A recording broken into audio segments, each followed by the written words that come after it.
Ué, o que tá acontecendo? Adrio, meu amigo Adrio, como é que você tá? Adrio, Opa! terra. E Ah, já aí? iniciou? Ô, já iniciou. Desculpa, cara. Eu tava aqui me preparando para falar sobre realidade virtual aumentada e acabei viajando um pouquinho, né? Pô, show de bola.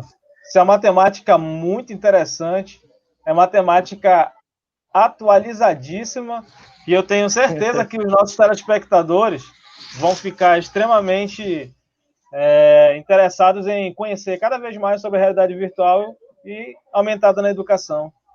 Explica pra gente aí, já que tu estava Perfeito. testando aí, explica aí pra gente como é que funciona esse negócio. Beleza. Então, acho sim que antes de explicar, né, a gente vai se apresentar um pouco, né, Hugo? Verdade. Mostra aqui a tela para o pessoal aí que está assistindo, né?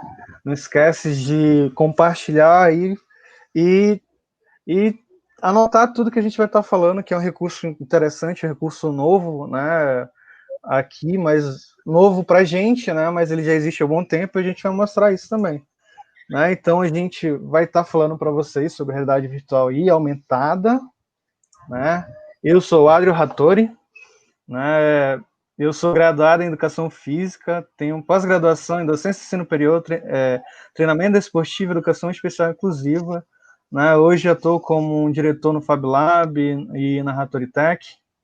Né? Eu também, hoje estou como diretor de comunicação de uma federação de jogos esportivos, Hugo, né? Trabalhando Show nessa de bola. parte aí com esportes eletrônicos e tal. Né? E sou professor convidado da UEA e formador, né, da tecnologia educacional da CEMED, GTE. Né? E acho que eu vou deixar o Hugo se apresentar um pouco também agora. Show de bola, Adri. Bem, pessoal, eu sou o Hugo Albuquerque, eu sou licenciado em História pela UFAM, pela Universidade Federal do Amazonas, sou tecnólogo em Publicidade e Propaganda pelo Cefet, né? É...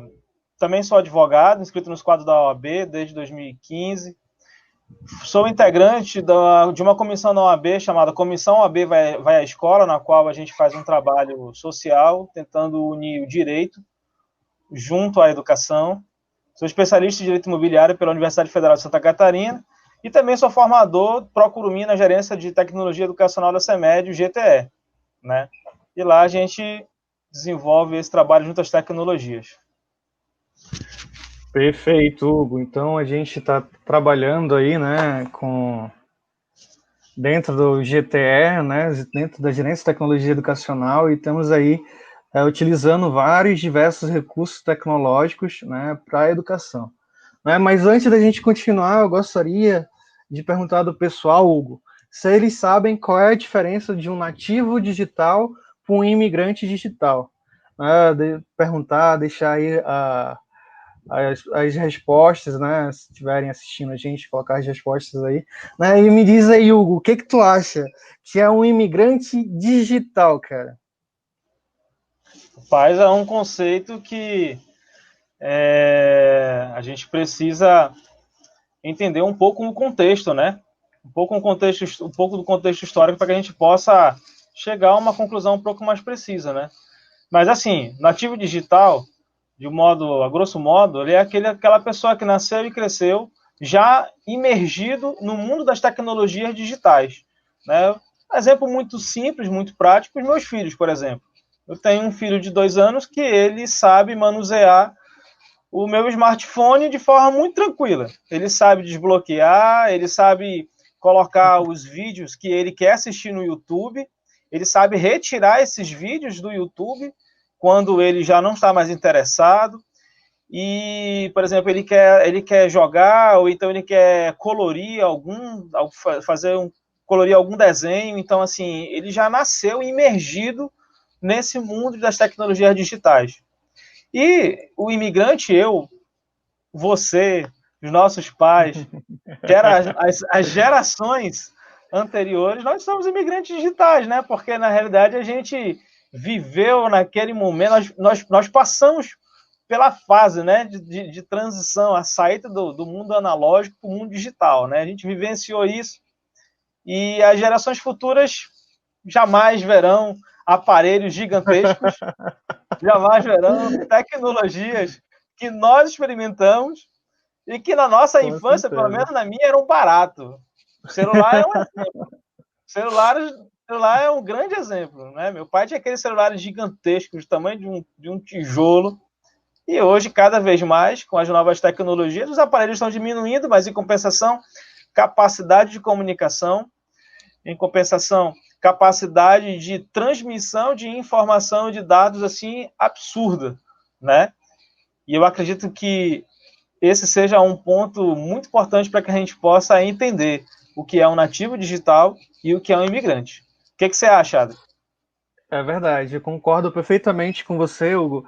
E o interessante também, né, que você falou de tecnologia, e tecnologia ela não precisa ser digital para ser uma tecnologia, né? Na nossa época, o peão era uma tecnologia totalmente radical, onde todo mundo queria ter um peão, jogar um peão, né? E hoje acredito que teus filhos, né, os meus filhos, meus sobrinhos, meus netos não vão ter ideia nenhuma do que seja um peão, de como soltar um peão, né, ou um papagaio, né, naquela época era a tecnologia do momento, né, hoje em dia a tecnologia do momento Exatamente. é a tecnologia digital. Né, então, Hugo, eu vou comentar um pouquinho de uma forma bem rápida, né, o que seria o processo que aconteceu para chegar hoje nessa revolução que a gente está vivendo, né? Que a gente chama hoje de Revolução Industrial 4.0, né? A indústria 4.0. Né? Então, vocês estão vendo aí na tela, né, que teve 4 revoluções, né, no período na indústria, e com isso, cada revolução aconteceu diversas mudanças, né? E toda revolução que vem e gera mudanças, e tem pessoas que estão prontas para as mudanças, e tem pessoas que não estão prontas, né? Com o momento que a gente está vivendo hoje, eu acho que ninguém estava pronto, né, para o que aconteceu, né, para essa pandemia, para esse momento que estamos vivendo, né, e a gente teve que viver uma revolução nesse momento e se reinventar, principalmente na educação, não é isso, Hugo? Exatamente, André. Na realidade, o que ocorre? Cada revolução ela ocorre em um contexto histórico diferenciado. E esse contexto histórico ele faz com que as sociedades e, consequentemente, as pessoas elas se adaptem àquele momento ou elas vão de tal modo que ou elas vão romper em definitivo com aquilo que estava se produzindo antes, com aquilo que estava sendo preparado anteriormente, ou então elas vão fazer breves adaptações daquilo que seja necessário, né? Então, assim, interessante quando a gente para observar essa linha do tempo da Revolução Industrial, como que houve uma evolução, né, da capacidade humana de produção de maquinário, a capacidade humana de produção de quantitativo realmente de produtos. Só que nós chegamos no momento agora que a nossa grande capacidade de produção é de quê? E de disseminação é de informação, de dados, né? Se a gente for parar para analisar, a primeira revolução ela foi importantíssima porque ela possibilitou que a humanidade pudesse produzir cada vez mais coisas. Antes, um artesão levava um dia para produzir uma cadeira, e numa indústria com as pequenas maquinofaturas, a mesma cadeira ela era construída em horas, né? E com o passar do tempo, as revoluções elas foram se amoldando para produzir cada vez mais coisas. Diferentemente da quarta revolução, a gente produz informação e dissemina essa informação de forma Verdade, muito rápida, de forma muito cada vez com mais certeza. absurda. Qual é a consequência disso? Vou voltar aos meus filhos. Consequência, vou voltar aos meus filhos. Meu filho de 2 anos, eu tenho um outro filho de 9 anos, ele tem uma capacidade de absorção de informação que eu, com 9 anos, não tinha.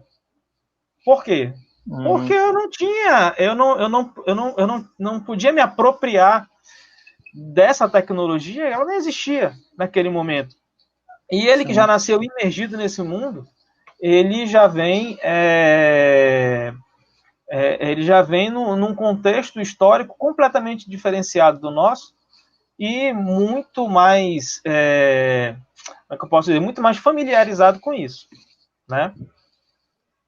Verdade. Aí, E assim, o reflexo disso na educação. como é que a gente pode observar o reflexo disso na educação? Né? Então, é interessante que por conta dessas revoluções, né, hoje a revolução que a gente vive é um mundo totalmente moderno dentro do celular, né, onde em 1800 se passa, a parte era uma máquina a vapor, hoje em 2020 existe uma máquina chamada inteligência artificial que está fazendo quase tudo por nós.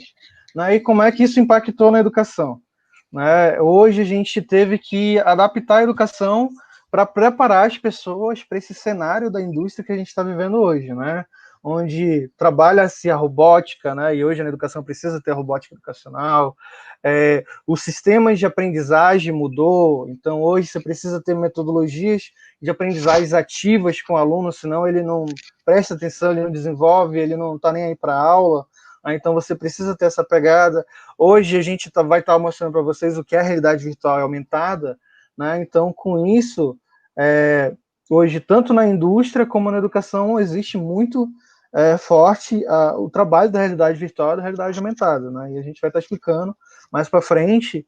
E se nesse vídeo não for suficiente para explicar, na sala a gente vai explicar de forma totalmente ao vivo, né? De forma prática, onde a gente vai estar mostrando o implemento funcionando 100%. Na cultura maker, que é a cultura do fazer, do faça você mesmo, hoje você pode fazer o seu próprio óculos de realidade virtual, né? Esse aqui é o da Samsung, esse aqui foi um feito por mim, lá de caixa de sapato, né? Eu deixei bem rústico, caixa de sapato ainda aqui.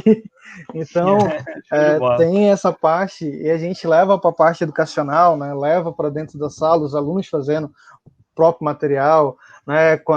Trabalhando a ciência, a tecnologia, a engenharia, a arte, a matemática, que é a metodologia STEAM.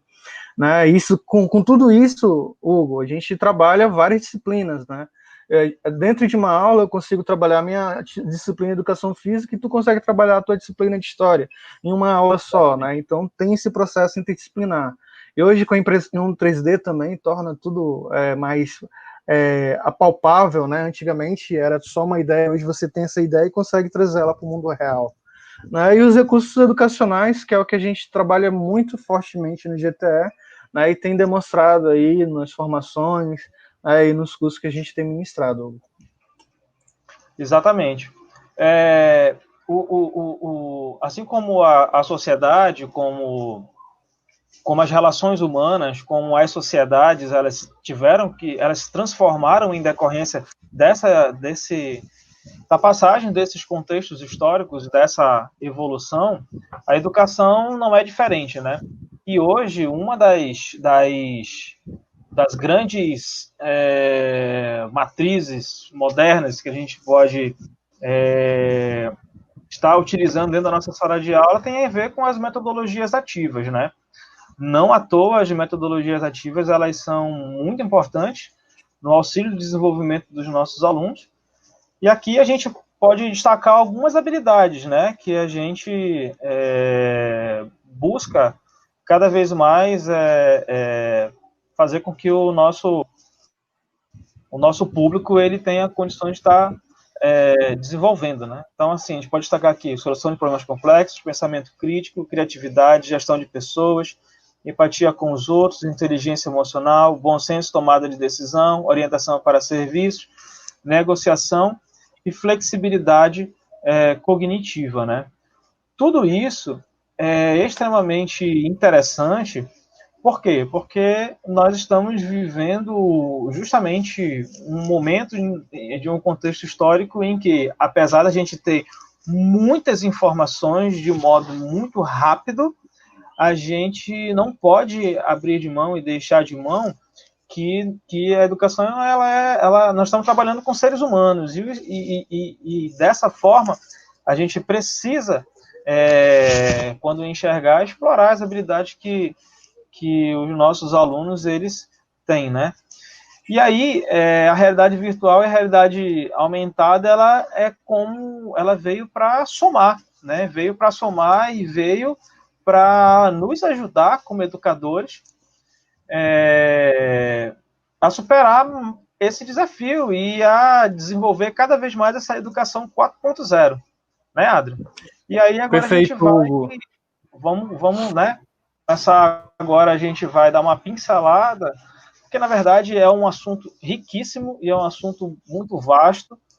E o nosso vídeo aqui não tem pretensão nenhuma de esgotar esse assunto, pelo contrário.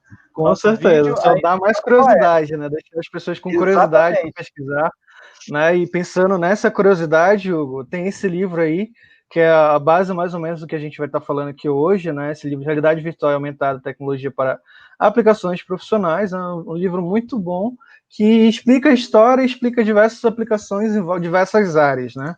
Então, bora para a parte de realidade virtual, né? Ela iniciou aí, ela não é uma tecnologia nova, Hugo, ela é de 1968, né? E o cara que inventou chamava ela de espada de Damocles, que era uma coisa tão grande, que é esse capacete aí que você está vendo na imagem, que ficava aí parecendo em um formato de uma espada, né? E hoje em dia é esse negócio desse tamanhozinho aqui, ó, que é só para colocar no olho e viajar para outros universos, né? Então, você vê o desenvolvimento de 1968 para 2020, né?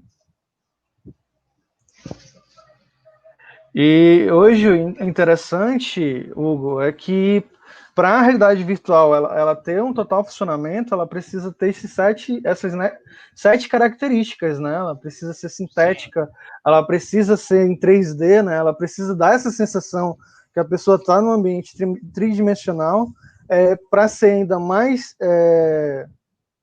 um ambiente ser ainda melhor desenvolvido, ela precisa ter essa multissensações, né? Não é somente o olho que vai fazer com que você viaje, né? Mas o movimento que você vai fazer, em alguns lugares que você pode experimentar isso, como lá do shopping, né?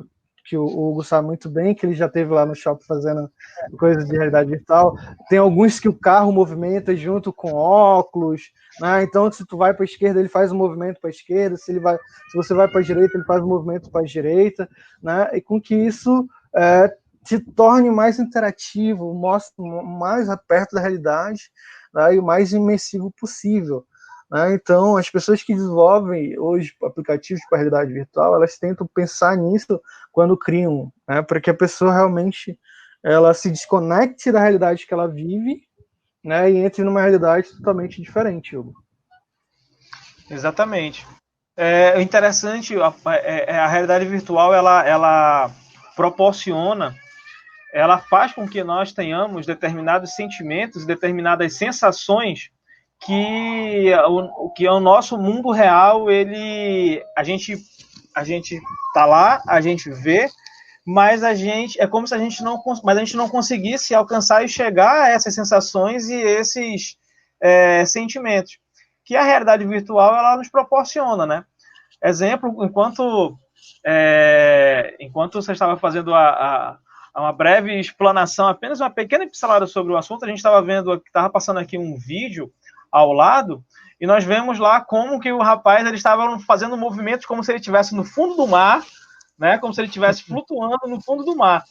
Assim, são sensações e são sentimentos que somente quem está imergido nessa realidade vai fazer de fato, né? Porque no mundo real você pode até ver uma tela, você pode até ver uma imagem do fundo do mar, mas você não vai vivenciar isso da forma como a realidade virtual permite que você vivencie, né? E aqui a gente observa, né? A aplicação da realidade virtual, por exemplo, no campo da saúde, né? E aí a gente vai ter aqui uma breve citação aqui do Scott Kinner, 2007, quando ele fala que a realidade virtual é uma interface avançada para aplicações computacionais que permite ao usuário navegar e interagir em tempo real com um ambiente tridimensional gerado por computador usando dispositivos multissensoriais. Exemplo mais simples é o do shopping, né? No shopping centers, você entra naquela máquina grandona e você senta lá e de repente tem um dinossauro em cima de você. De repente você está numa montanha russa tendo a sensação que você está caindo de uma altura absurda, de uma altura gigantesca. Quando na realidade você está dentro de uma máquina em solo, seguro, e dentro apenas de uma máquina experimentando essas sensações e esses sentimentos, né? que a gente observa, né, mais imagens de como que ela pode ser utilizada na saúde, né? E também, Adro, é muito interessante como que a realidade virtual ela faz um par perfeito, né, com a realidade aumentada no sentido assim de causar sensações e no sentido de causar sentimentos diferenciados, né? Então, Uhum. assim, vamos falar sobre a realidade aumentada? Vamos lá? Então vamos. Né, aquelas imagens que viram são diversas aplicações, né, das atividades que a gente realizou. Né, a gente vai falar isso com mais detalhe mais para frente. Então vamos logo para a realidade aumentada. Né? Então eu sempre gosto de exemplificar a realidade aumentada, né, utilizando o aplicativo ali, o Pokémon Go. Né? O Pokémon Go, o que que é? É um aplicativo onde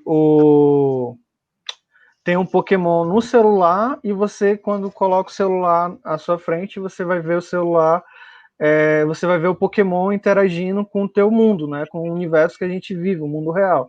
Né? Então, é um objeto virtual interagindo com o mundo real que torna a realidade aumentada. Né? Então, ele aumenta a nossa realidade utilizando uma realidade virtual, utilizando algo virtual. Então, esse seria uma simples explicação da realidade aumentada, Hugo. Certo, certo. Yadro, como é que a gente pode utilizar isso com os nossos alunos, né? Com os nossos estudantes? Como você falou, a gente consegue trabalhar a interdisciplinaridade e consegue trabalhar inúmeros conteúdos utilizando, né? No vídeo que Isso. está passando aqui ao lado, por exemplo, você consegue utilizar um exemplo aqui de realidade aumentada, um projeto de arquitetura que é uma planta e de repente essa planta ela se transforma numa maquete virtual de uma casa. É algo que assim a educação 4.0 proporciona isso para os nossos filhos e para gerações futuras que nós jamais, eu pelo menos, jamais pensei que isso fosse possível, fosse viável nas escolas, na escola na qual eu estudei quando cursei ensino fundamental, né?